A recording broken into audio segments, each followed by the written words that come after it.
ভাবুন তো, আপনার একটা হাত কেটে গেল আর কয়েক সপ্তাহ পর সেটা আবার একদম নতুন হয়ে গেল। শোনায় অবিশ্বাস্য, তাই না? কিন্তু প্রকৃতিতে এমন এক প্রাণী আছে যার জন্য এটা একদম স্বাভাবিক ঘটনা। হ্যাঁ, এটা হলো অ্যাক্সলেটল।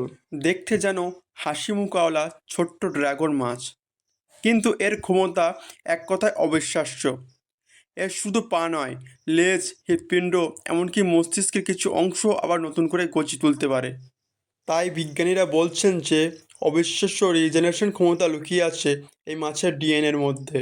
যদি মানুষ এই ক্ষমতা পেত, তাহলে ভাঙা হাড়, হারানো অঙ্গ, এমনকি মস্তিষ্কের ক্ষত সারিয়ে ফেলা সম্ভব হতো। তাই বিজ্ঞানীরা অক্সলেটলকে বলেছেন ভবিষ্যতের মেডিকেল সুপারহিরো। কে জানে, হয়তো একদিন এর রহস্যই বদলে দেবে মানুষের চিকিৎসাবিদ্যার নিয়ম। আপনাদের যদি এ ধরনের ফ্যাক্ট বা